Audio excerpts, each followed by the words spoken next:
Hi, everyone. I'm Wiley Blevins. I'm an author and editorial director at Reycraft Books, and I'd like to welcome you back to our Reycraft Read Alouds.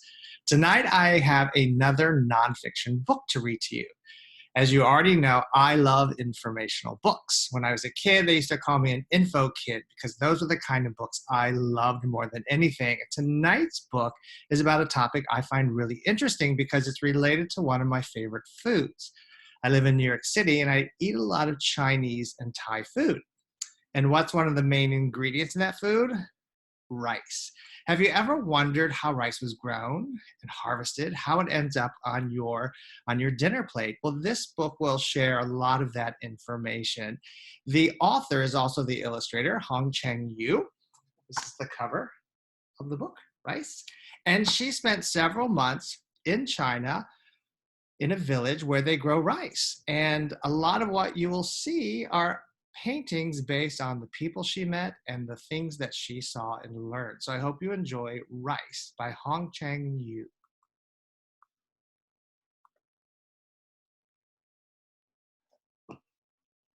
On the terraces in the beautiful mountains of Yunnan province, local farmers grow rice. After the rains, the terraces are warm and wet. As the cherries blossom, people start preparing to work on the farm.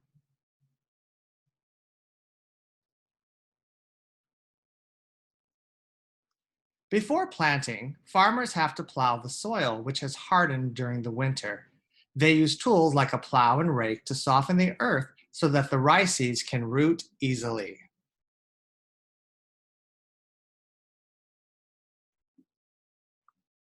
New leaves sprout from the trees and animals become active. This is the time that farmers begin to prepare their seeds for sowing.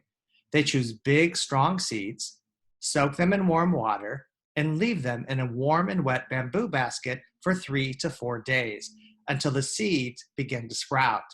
The hen and the chicks eat any seeds that have dropped on the ground.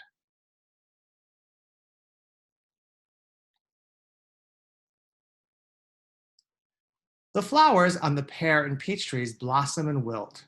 Farmers begin to plant the sprouted seeds into flat, soft seed beds.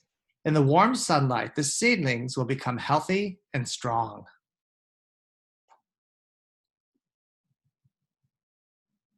It drizzles thick and fast on the pure brightness days. Potatoes start to blossom, and a grandma plows and plants her corn. The rice seedlings begin to form their first 3 leaves. Farmers go to the seedbed regularly to check on their seedlings.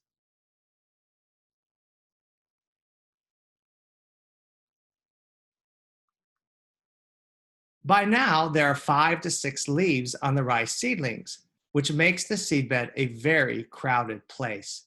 It's time to take the seedlings out and carry them to the rice paddy.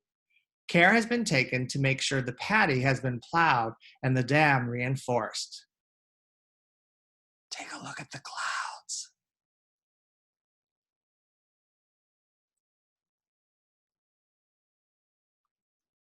It takes a lot of effort to transplant the seedlings, so all the neighbors and relatives come to help. All the seedlings are transplanted securely in rows in the rice paddy. After an entire day of hard work, the transplanting is only finished for one family. They will have to do the same work in their neighbor's field the next morning. Several days later, the hills will be covered with endless greenery.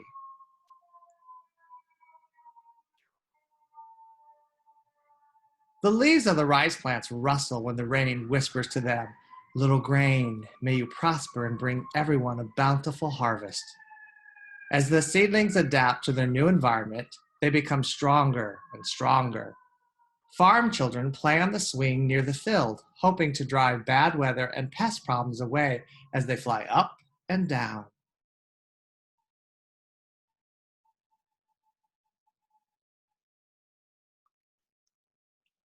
Small flowers bloom on the ears of rice. There will be 2 to 300 of these flowers, which will then be pollinated and grow into grains. The plants have to absorb a lot of water for this to happen, which means a strong rain in this hot weather is desperately needed.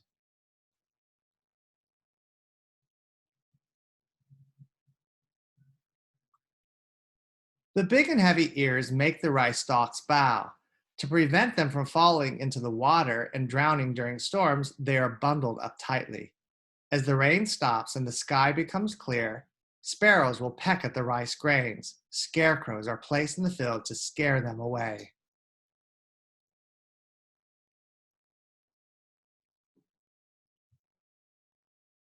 Now the grains are completely mature.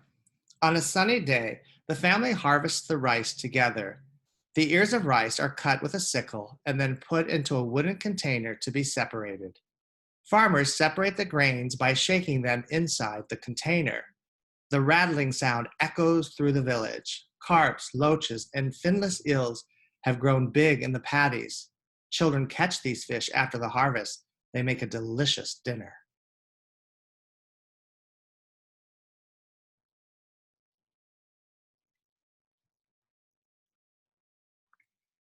In order to preserve the grains of rice, people dry them in the sun. On sunny days, families spread them on flat ground near their homes, turning them over regularly with a special tool to ensure that every grain dries.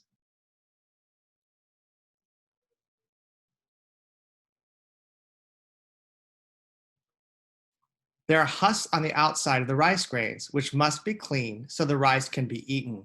For many years, farmers used water powered rollers to mill or husk the grains. Now a machine blows the husks away. At last, they have rice.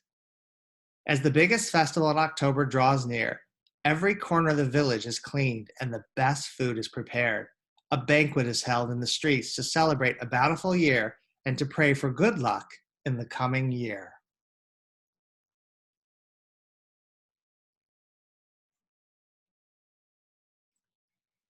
And here is a painting of that festival.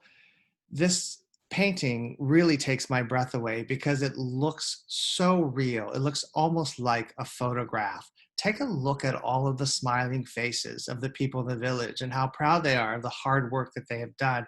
If you look down at the bottom near the middle, this little boy in the painting is by far my favorite. I wonder what he is trying to tell us.